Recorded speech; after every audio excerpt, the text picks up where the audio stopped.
Hello everyone, welcome back to this desk after the first map that was, I'm gonna say, tighter than a lot of us expected to find. Coastline, Vitality took it in a 7-5. However, it's fair to say that was Timber's map, so let's see how they act on Vitality's map as we head into Villa for the second of this best of three. Second map coming up, and it is Vitality's choice. Their home of a map, we can say. This is one that they have been tried and tested on multiple times and have kind of overcome multiple times as well. This is their map, all over it. If we had graffiti and we could spray a logo, it would be a V. Yeah, a big old V. And to be fair, I'm not currently looking at Twitch chat, but I'm assuming there is a huge load of those Vs being spammed in chat right now. Vitality are one of those teams where you always, even without seeing the chat, I get a strong impression of what is currently in there. What's the old phrase that they throw around? What's the phrase? What's the spam?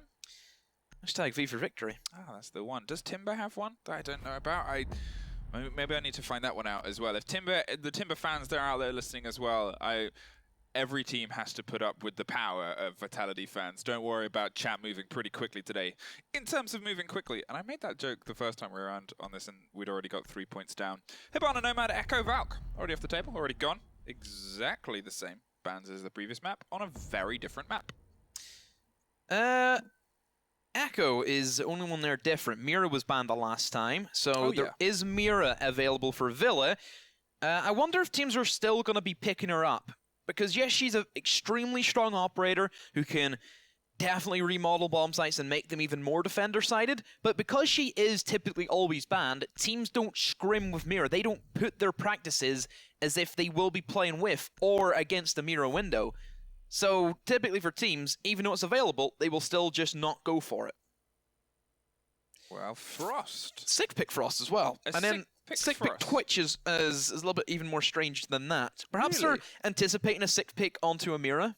That could be an option, and with Hibana being gone, which is a massive counter to Mira windows, where you can just shoot it and get rid of that, whereas Thermite's a little bit more risky of a job.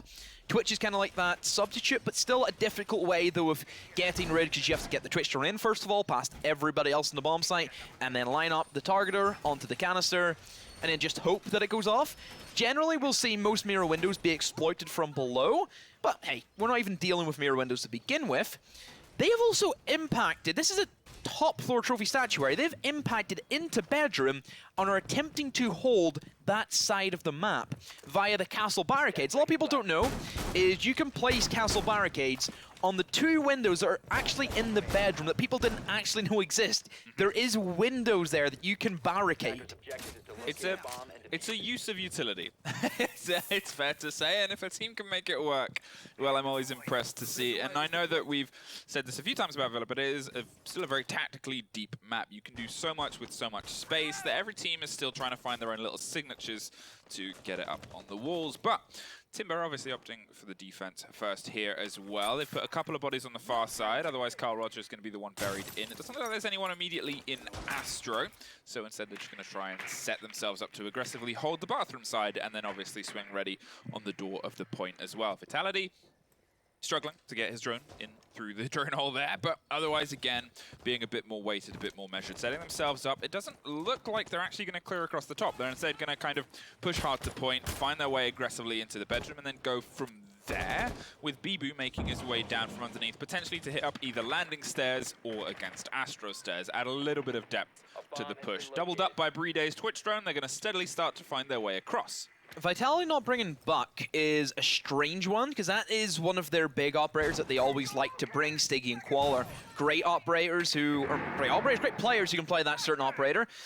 Vitality, though, they will try and pressure utilizing the Ash breaching rounds. There is that Ela inside of the walk-in with, I believe, the Mighty Titan Killer. I wonder what Soul Stone that she's going to be using. Soul Stone, Power Stone, Space Stone, whatever she wants to use. I forgot, all 6 of them are in there. There's a lot of stones. A lot of stones in a hell of a lot of gun. But in the meantime, they've got to try and get the first body out of this bathroom. I say as they find a different body somewhere else. Spark opens up the frag this time round. Had an amazing map last time, and generally for a lot of the rounds, especially on the attack, kind of kept the dreams of Vitality alive. So him still being on a roll is a big benefit. In the meantime, they're throwing a lot of utility, waiting for the rotate with Stiggy perched so dangerously underneath. Bibu, however, is gonna waste any more time. Swings in, gets one with Hernes. Talking of big players from the previous maps, just stemming the tide and getting Stiggy, who was underneath. Makes Vitality stop now, since they have lost that kill on the Stiggy, but then they do know Jaeger is off-site, and the more appropriate position that Jaeger would try and take up is going to be on the back stairs, which Bibu is holding. So this should just be simple enough for Vitality to go for the drones. They know exactly where he is, and they're going to try and push him out using their Sophia stuns. One of them, sure, will get tossed in, but now the pressure's on Axe to try and give that cover. They now know another one inside of Astronomy, but he wins that out, but still Jaeger falls nonetheless. Axe, all to do, has the P10 Roni. Two of them now stacked up beside him. He's in the prone, and so is the man right beside him. All pulls out the C4 at the wrong point. And now it's a 1v3 and all down to the castle. Does get one kill, but I think that's all he's going to get as he gets pressure from both entryways, and Vitality clinical again.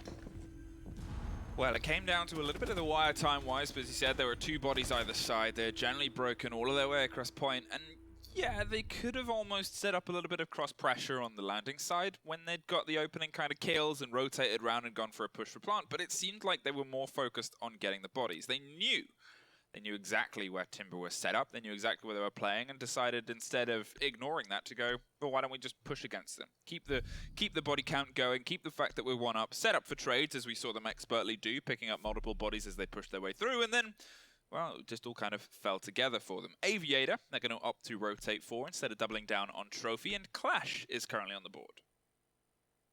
Clash is going to be sticked as well, so Clash can be that alternative to the mirror window that would typically be lacking on Villa with a ban, but mirror is available. So then why bring the Clash? You know, it's a walking mirror window, but Sophia's there, always being brought by Vitality. That should be an easy execute for them to be able to stun off the shield, exposes her body, and then a simple frag. I'm really intrigued to why they would stick this and not just bring the mirror, which would make the more obvious sense with a lot less risk compared to going for the high-risk reward play with the Clash. Yes, it can be useful with, you know, that constant, I think the constant movement is always a big thing that teams like to have whenever you have the information. And honestly, I've sometimes seen Clash used as like a spawn peak. Well, it happens. They're using her as a replacement window.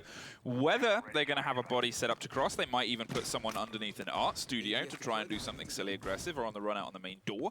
I guess we're going to have to wait and see. The thing about Clash, the thing about Mirror that we've kind of said before as well is sometimes when she's allowed on the board, some teams, they don't even really run her because they're so used to running without her in EU. She's so commonly off the board that when they don't have her as an option, they go, well, why don't we still just run the strategy without her? Like, exactly. Yeah, it becomes their A strategy. Now they're going to find a way. They've already pushed Clash back, but she's gone to the top of red stairs there. It's as if you're practicing for like as if you're studying for an exam, and then all of a sudden you decide to take a different test from the exam that you've studied for, isn't it? Yeah. You just stick with what you know works, and that's obviously without the mirror, and Timber will try and do so. That's a good use for the shield, because Twitch can't get in there and try and eliminate the ADSs specifically, which would, of course, alleviate pressure from the defense. They wouldn't have really anything to have with the flashbangs to stop that, or even the Sophia stuns, more importantly. Vitality will be bringing that hard breacher again. No Bandit or Kaid on the board for Timber, so that should be an easy open up. That's an important drone and a big kill there from Stiggy, but the drone that's covering the rotation, because we saw a body downstairs in Library, and there's almost a second goes on the upside down rappel as BB finds one. The C4 does not connect, unfortunately, and Mozzy's just going to try and keep the firefight going. Clash, in the meantime, has steadily been pushed further and further back, is now deep inside Gunvolt, and there is SAPPHIRE finding one with the shotgun, swings out and tries to get the second, but Mozzy is there to pick it up, and that brings it back to a 3-2 as Mozzy suffers a fade and gets locked out in the 90 corner. There is still the body underneath, which is now going to be hard watched by the drone, and SAPPHIRE is just going to try and hold off. No, in fact, I'm wrong. They are off the board at this point, and so is SAPPHIRE, leaving it just down to a Clash and a minute on. At this point, this is going to be the most craziest Clash play in the world, or a Vitality round. We need to see some bikini bodies, and they've actually now allowed Carl to go and revive SAPPHIRE. Still up against it, though, and whenever Smoke is in such low HP, a couple of taps should be able to eliminate them. And there's a cover by Twitch, and like we said, the head comes right off the shoulders of the Smoke, and tries to go for the bikini body, has the SMG out, and sees that Jackal, barely misses the shots, and there isn't a lot of ammunition in that SPS. Have to play off it. Just lurking around, and pulls out the shield. So yeah, looks to be a lockout for Vitality. Go on, kill the Jackal, do it. Oh, Bikini Body! Yes! He's got it! That makes it all worth. He is absolutely ecstatic, and that's a nice try, but that's all he's gonna get. Oh, Twitch drone. Oh, no. Oh, no, it's coming for you! Oh, what a way to go. Brit always gets his man. What a way to go. Clash, that's how it feels being electrocuted. That's how it feels. That's great. Wow. XDs. I love the way there was 3 different XDs as well. There's a small X and then a big D, and then a small X and D, and then a big X and a D. It's so international. That's the thing about the EU scene. There were some photos the other day after the CL, like the comparisons between like the EU scene, where in NA it's like good nights in chat, all of this stuff. In EU, they were drawing hearts in the wall for each other.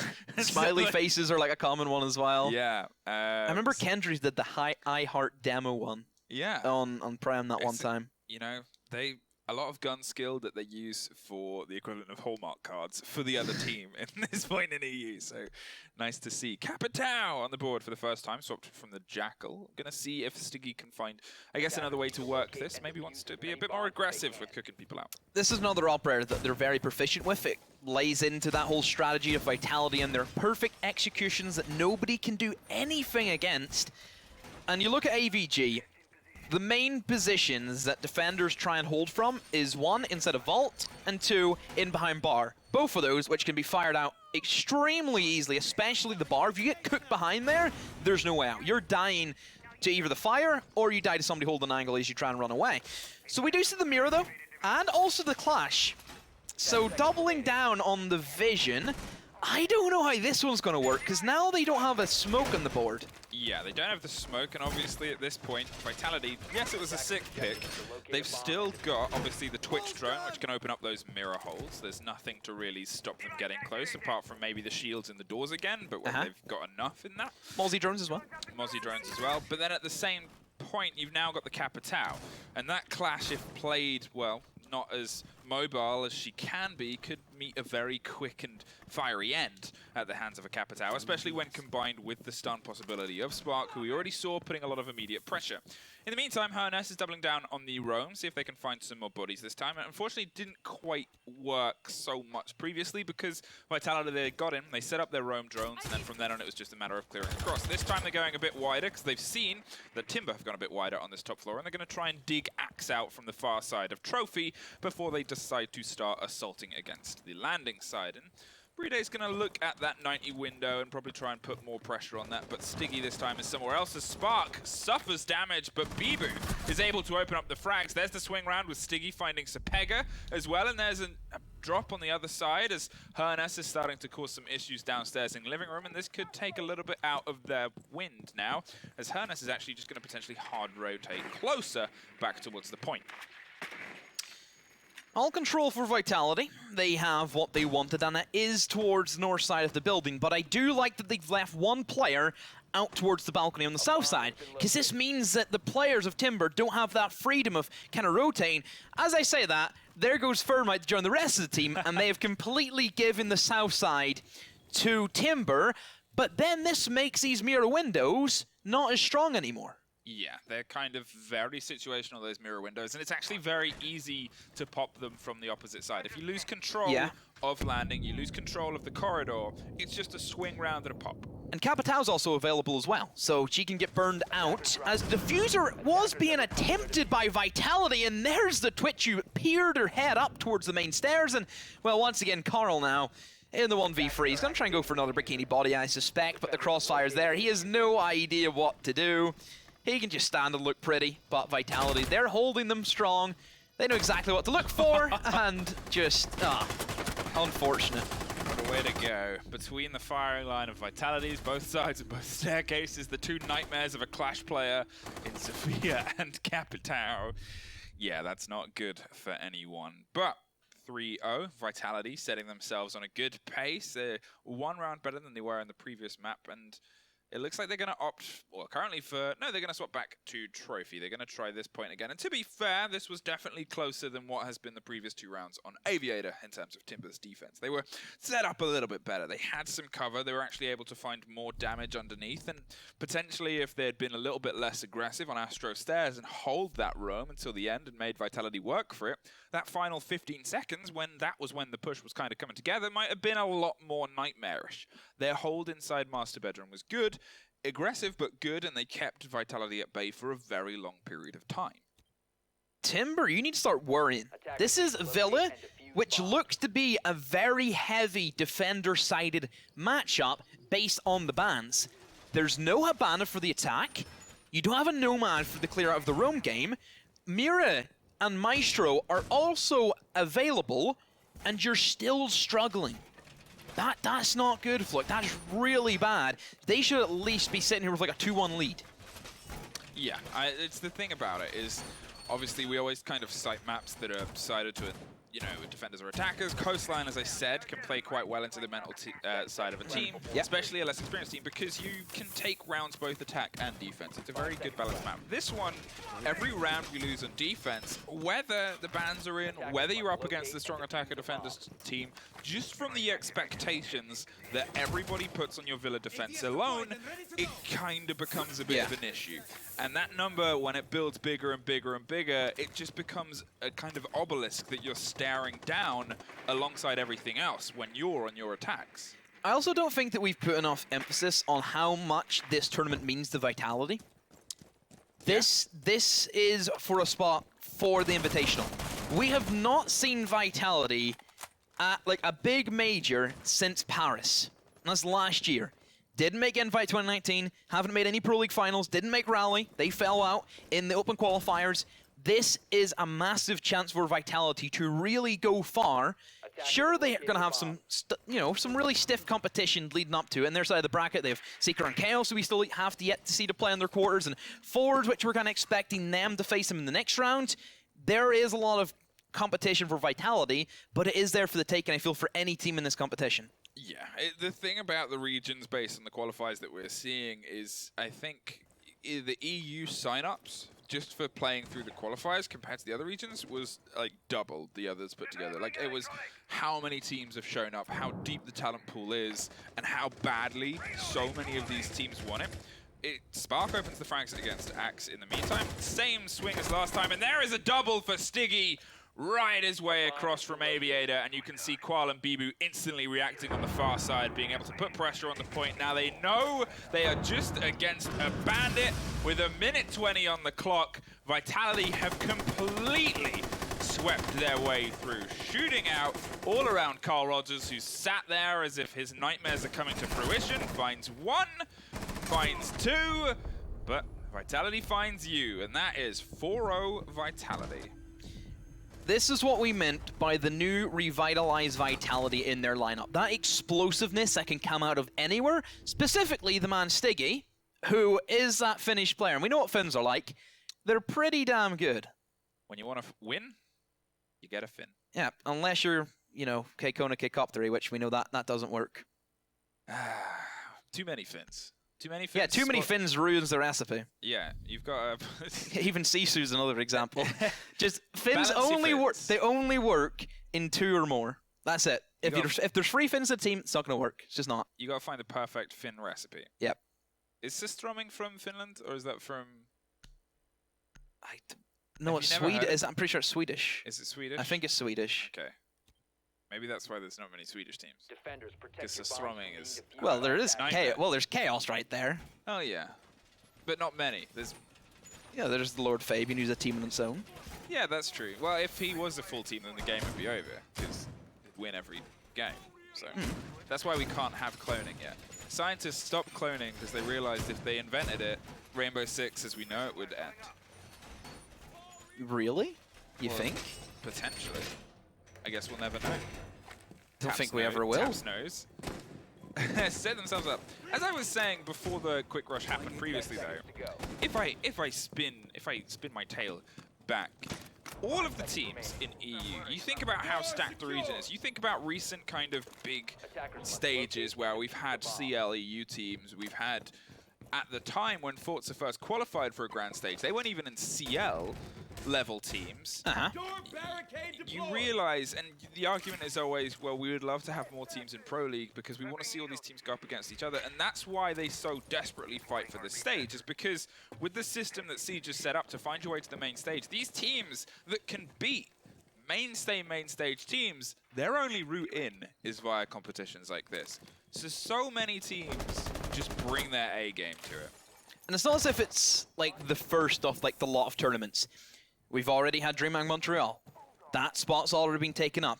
Open qualifiers, nobody ever wants to go through those. Yep. Last time Vitality went through them, they didn't win.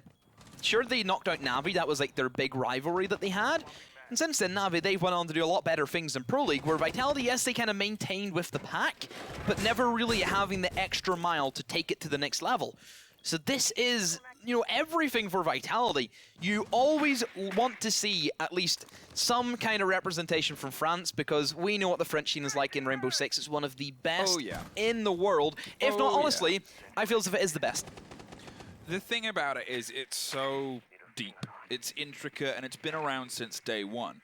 So you've generally seen a French influence on almost every single team in the world because they have always had an influence on the game. And, you know, they were very early adopters, very early to swing into the comp scene, and it just kind of shows in the gameplay itself. Hernes, in the meantime, is causing so many issues on this roam, and putting bullets into the sides of Vitality, who for the first time looked a bit slowed, but they bring it back to a balance of 4-4 and start cracking their way closer towards this point, well, at least above the point, and causing so much drama. Stiggy holding a big angle from above, but until they really get a lockdown on that Jaeger, I feel like they're not quite confident breaking their way through to the rest of the point. They're starting to try and just push their way via dining and find another body onto point, with Qual wanting to crack open this close wall, but again, with 50 seconds, they've got to start setting themselves up comfortably above.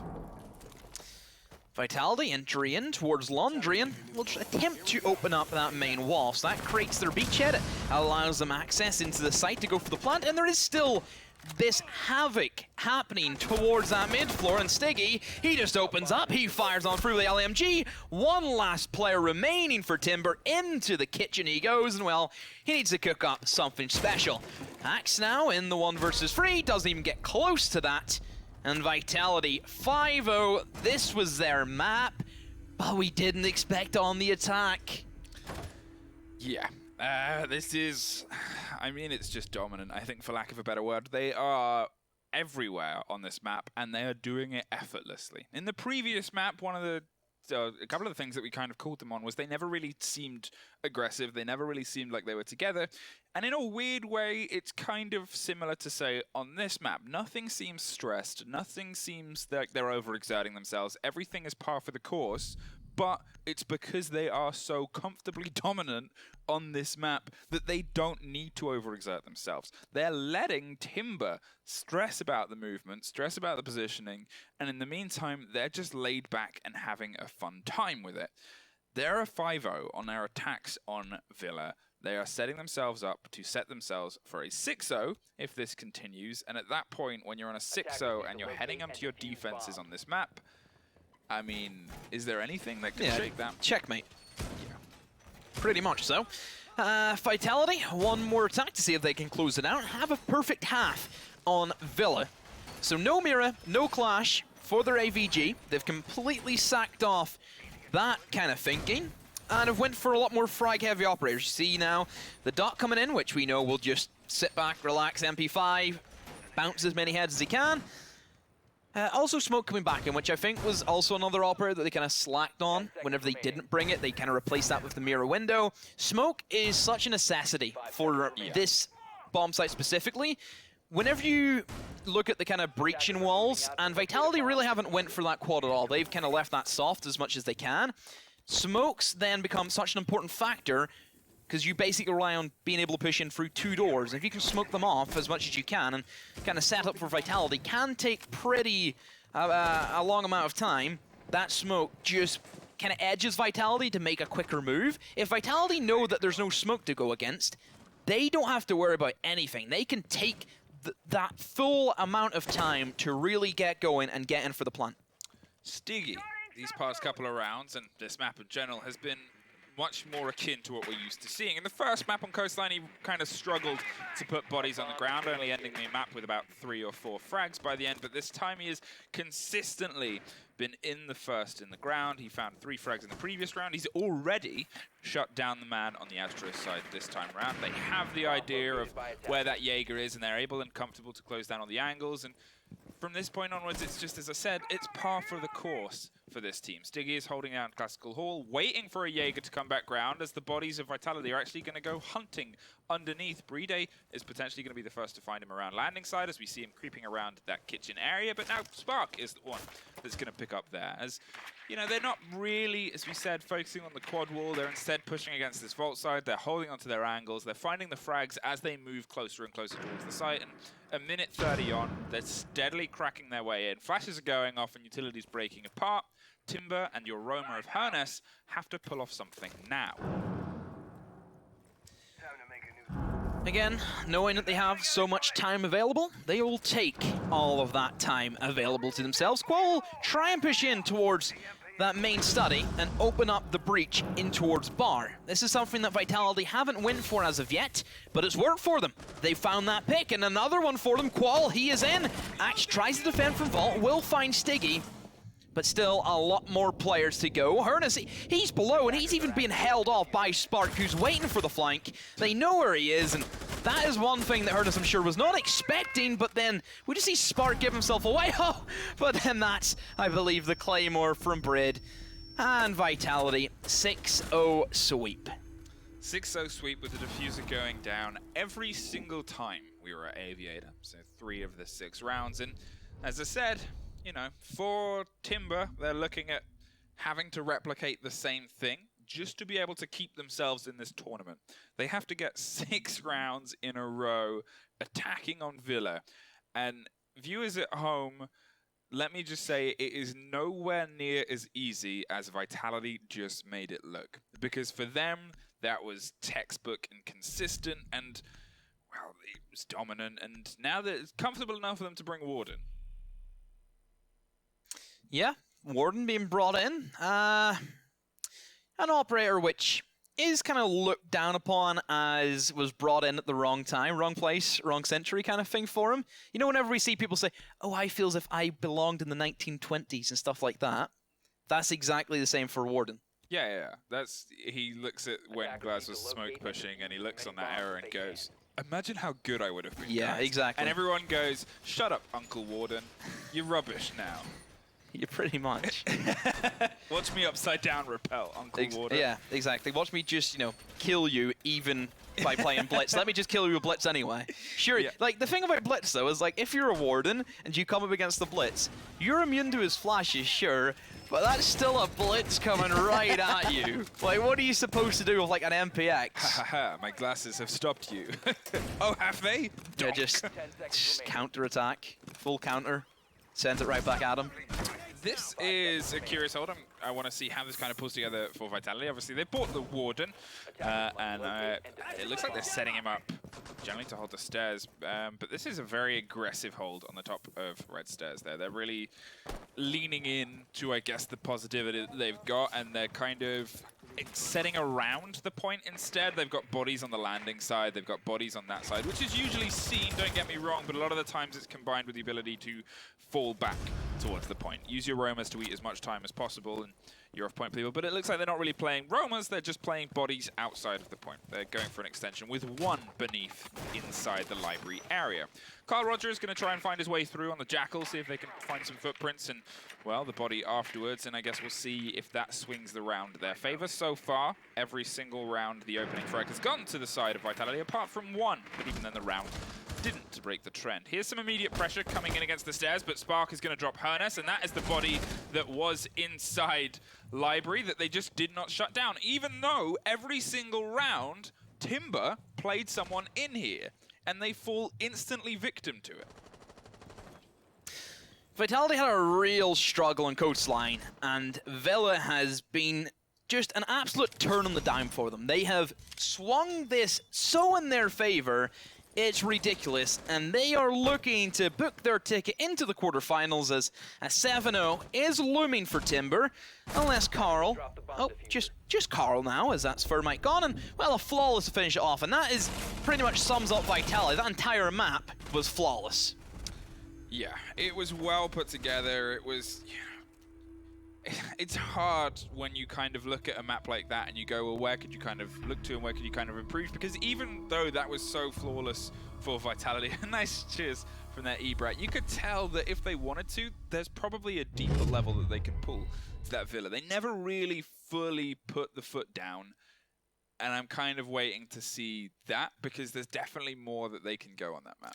Just, I think, in too deep over their heads against Vitality, perhaps against another team, but you're going up against Vitality, who we know is so strong, and well, that does mean they will be moving to the quarters, but we still have to see one more round of 16 Fluke. Yeah, we do, and then this will give us our final set for EU, and you just look down that list of names and you're like, wow, they're all playing for 2 spots. Every Polar team made it in, which is good. And these are all teams that arguably could take those 2 spots. Like, this is such an intense bracket, but we're not finished yet. So obviously the next game for today will be the final one to find out who pulls through. Forza, which is a team that has got its, well, chance at coming into Pro League coming up, versus Trokut, the only Croatian team in this entire tournament. Yeah, we'll see that after the break.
Predict the outcome, win the game.